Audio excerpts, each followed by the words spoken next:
आज की इस वीडियो में बात करेंगे क्लास 12th की सोशियोलॉजी चैप्टर है सेकंड भारतीय समाज की जनसांख्यिकीय संरचना। इसके हम कुछ इम्पोर्टेंट एमसीक्यू क्वेश्चन देखेंगे और ध्यान से आपको वीडियो को देखना है। कुछ क्वेश्चन मैं आपसे पूछूंगा जिसके आंसर आप बाद में कमेंट बॉक्स में उसके आंसर देंगे। ठीक है, चलिए शुरू करते हैं आज के वीडियो को। सबसे पहले बात करेंगे हम टेलीग्राम ग्रुप की। आप टेलीग्राम ग्रुप अगर आपने नहीं ज्वाइन किया है तो आप जुड़ जाएं। Class 12th ASP new group. आपको सेम जो आप यहाँ पे देख रहे हो लिखा हुआ यही आपको सेम टाइप करना है टेलीग्राम के सर्च बॉक्स में जाके। जब आप सर्च करोगे तो आपको हमारा ग्रुप मिल जाएगा। उसमें लगभग लगभग 9,000 के करीब स्टूडेंट जुड़ चुके हैं। आप हमारी ऐप जरूर डाउनलोड कर लो एकलव्य ऑफिशियल। यहाँ पे आपको एमसीक्यू टेस्ट मिल जाएंगे और इस एमसीक्यू जो क्विज वाला सेक्शन है यहाँ पे आप जाके क्विज दे सकते हैं। वहाँ पे बहुत सारे सब्जेक्ट हैं, political science, history, Hindi, English, सबके टेस्ट हम धीरे धीरे डाल रहे हैं। आप वहाँ पे जाके टेस्ट दें और आपको पता लग जाएगा कि आप कितना स्कोर करते हैं। नोट्स अगर आपको पढ़ने हैं तो उसके लिए आप वेबसाइट पे जाइए। हमारी eklavyastudypoint.com हमारी वेबसाइट है और इसका प्रोसेस बता देता हूँ आपको। गूगल पे जाना है, स्टेप 1 सबसे पहला स्टेप है, आप गूगल पे जाके eklavyastudypoint.com टाइप कर देंगे। तो उसके बाद आप सर्च करेंगे तो आपके सामने हमारी वेबसाइट आ जाएगी। पहले नंबर पे आप इस पर क्लिक कर दोगे तो इस तरीके से आपके सामने वेबसाइट खुल जाएगी। यहाँ पे आपको 3 लाइनें दिख रही हैं, इस पर क्लिक करोगे तो आपके सामने कुछ इस तरीके से कैटेगरी आ जाएगी। फिर आपको क्लास 12th के आप स्टूडेंट हो तो क्लास 12th पे क्लिक करोगे तो इस तो आपके सामने सब्जेक्ट आ जाएंगे। ठीक है, सब्जेक्ट आ जाएंगे सारे। तो उन सब्जेक्ट में जिस सब्जेक्ट के आप नोट्स पढ़ना चाहते हैं आप उस सब्जेक्ट के नोट्स पढ़ सकते हैं। और हो सकता है एक दो सब्जेक्ट के नोट्स उसमें आपको ना मिले तो उसके लिए आप थोड़ा सा वेट करो, जल्दी ही उसे भी डाल दिया जाएगा। और ये लास्ट स्टेप है, अगर आप यहाँ पे सब्सक्राइब करना चाहते हैं वेबसाइट को तो आप वहाँ पे ईमेल आईडी डाल के सब्सक्राइब कर लें। इससे आपको फ़ायदा ये होगा जब भी हम कोई नोट्स डालेंगे तो आपको ऑटोमेटिक एक नोटिफिकेशन दिख जाएगा आपके फ़ोन में। उससे आपको ज़्यादा दिक्कत नहीं होगी किसी भी चीज़ को ढूंढने में। चलिए शुरू करते हैं क्वेश्चन। सबसे पहला क्वेश्चन है, भारत पहला देश है जि, जिसने देश में अपनी जनसंख्या नीति की घोषणा की थी सबसे पहले। ठीक है, भारत सबसे पहला ऐसा देश है जिसने देश में अपनी जनसंख्या नीति की घोषणा की थी। तो ये कब की बात है? ये है बात है 1952 की, 1952 में घोषणा की गई थी। ठीक है, तो ये इंपॉर्टेंट है, इसे याद कर लें। प्रश्न नंबर 2 है आपके सामने, जबरन नसबंदी कब और किसकी सरकार के काल में कराई गई थी? तो देखिए ये आपातकाल आपको पता है 1975 में जब देश में इमरजेंसी लगा दी गई थी, आपातकाल लगा दिया गया था। उस दौरान कांग्रेस की सरकार थी और इंदिरा गांधी जो थी वो पीएम थी। तो इंदिरा गांधी उस टाइम पे प्राइम मिनिस्टर थी जब ये सब हुआ था। तो नसबंदी जबरन कब कराई गई थी? आपातकाल में कराई गई थी, बिल्कुल ठीक है। और किसकी सरकार थी उस समय में? कांग्रेस की सरकार थी। तो आपका ऑप्शन ए यहाँ पे क्या हो जाएगा? सही हो जाएगा। तीसरा प्रश्न देखिए, जनसांख्यिकी गैस का अध्ययन है, यानी जनसांख्यिकी के तहत हम किस चीज का अध्ययन करते हैं?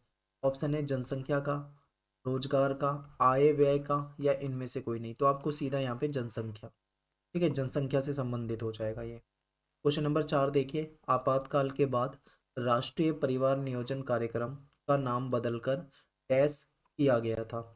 ये जो राष्ट्रीय परिवार नियोजन कार्यक्रम था, इमरजेंसी के बाद इसका नाम बदला गया। ठीक है, तो इसका नाम क्या कर दिया गया था? आपके सामने ऑप्शन है यहाँ, देखिए आप यहाँ पे जो आपका सी ऑप्शन है वो सही होगा। इसका नाम कर दिया गया था राष्ट्रीय परिवार कल्याण कार्यक्रम। ध्यान से देखिए। पांचवा प्रश्न है, जनसांख्यिकी के अंतर्गत निम्नलिखित पहलू पर अध्ययन किया जाता है। देखिए इसमें जनसंख्या के आकार के परिवर्तन को भी पढ़ा जाता है। मेन तो जनसंख्या ही है और आकार में परिवर्तन भी जनसंख्या के तहत आ जाएगा। कितने जन्म हो रहे हैं, कितनी मृत्यु हो रही है, कितनी प्रवास हो रही है, इसका भी अध्ययन हो जाएगा। स्त्री पुरुष और अन्य आयु वर्ग के जो लोगों का जो अनुपात है, यानी कि जो आयु संरचना है उसको भी देखा जाता है। उनका रेशियो क्या है, कितने पुरुष हैं, कितनी महिलाएं हैं, कितने बच्चे हैं, इस तरीके से सारी चीजें देखी जाती हैं। ठीक है, तो यानी कि ये तीनों ही यहाँ पे सही है। तो आप क्या कहोगे? उपरोक्त सभी। प्रश्न 6 है, अमेरिका में डैश हुई जनगणना सबसे आधुनिक किस्म की जनगणना थी, यानी कब हुई जनसंख्या? देखिए 1790 में जो जनगणना हुई थी वो सबसे आधुनिक किस्म की जनगणना मानी जाती है। प्रश्न नंबर 7 है, जनसांख्यिकी के दो प्रकार कौन से हैं? आकारिक और नैतिक। आकारिक होता है, ठीक है, लेकिन नैतिक यहाँ पे कट हो जाएगा, यानी पहला नहीं है। आकारिक और सामाजिक, ये आपके लिए क्या हो जाएगा? सही हो जाएगा। ठीक है। पेपर में देखो क्या होता है, जैसे मान लो एक इसमें आकारिक है, आपको इसमें भी ऑप्शन में दे दिया, इसमें भी ऑप्शन में दे दिया और इसमें भी ऑप्शन में दे दिया, तो ऐसे क्या हो जाता है, कई बार हम कंफ्यूज हो जाते हैं। तो अपना चारों ऑप्शन को बहुत ध्यान से पढ़ो और तभी आप आंसर दो पेपर में। 8वां प्रश्न आपके सामने, भारत में जनगणना का प्रयास सबसे पहले एक सफल प्रयास के रूप में अगर हम बात करें तो किसके द्वारा हुआ था, तो यह अंग्रेजों के द्वारा। ठीक है, और इन्हीं के बाद से इन्हीं के द्वारा से जनगणना जो है वो लगातार की जा रही थी। भारत में कब से प्रत्येक 10 वर्ष के बाद जनगणना हो रही है, आप जानते हैं कि हमारे यहाँ पे हर 10 साल के बाद पूरे देश की जनगणना होती है। ठीक है, जनगणना होती है, ये कब से हुई हो रही है आपसे ये पूछा गया है, तो ये 1881 से है।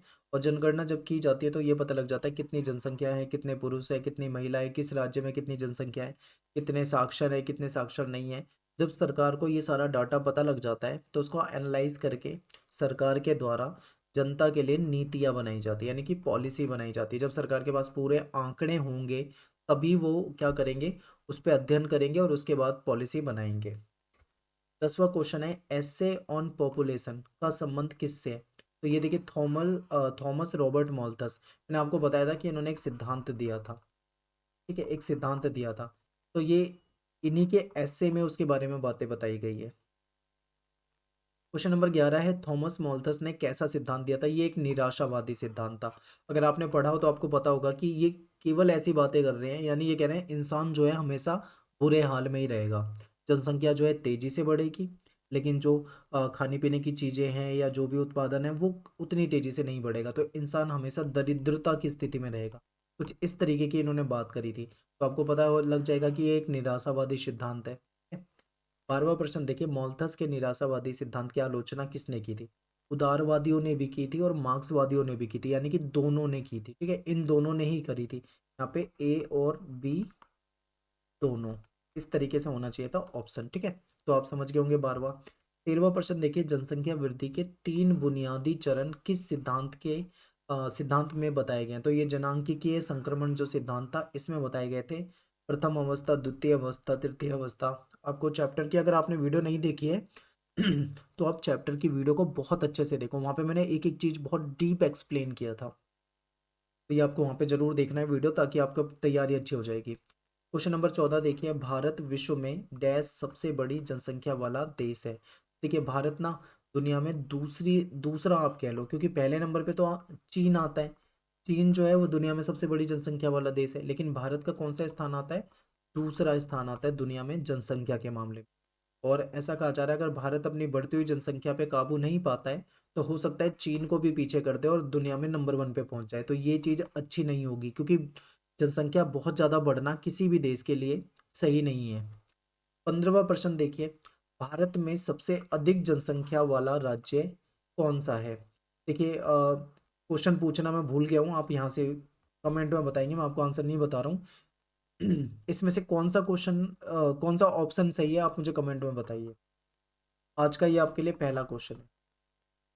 और सेकंड क्वेश्चन है, भारत में सबसे अधिक क्षेत्रफल वाला राज्य कौन सा है, ये भी आपको बताना है। क्षेत्रफल का मतलब है एरिया किसका सबसे बड़ा है। अब देखिए यहाँ पे कंफ्यूज मत होना, जनसंख्या में जो अधिक जनसंख्या वाला राज्य है वो अलग है, और जो अधिक क्षेत्रफल वाला राज्य है, यानी कि जो बहुत बड़ा राज्य है क्षेत्रफल में, वो अलग है। तो कंफ्यूज नहीं होना, आंसर आपको कमेंट में बताना है 15 और 16 का। लास्ट क्वेश्चन आज की वीडियो का 17वां क्वेश्चन, भारत में सबसे कम क्षेत्रफल वाला राज्य कौन सा है। तो आप देखेंगे कि ये तीनों ही राज्य जो हैं बड़े हैं, गोवा जो है वो इनमें छोटा है।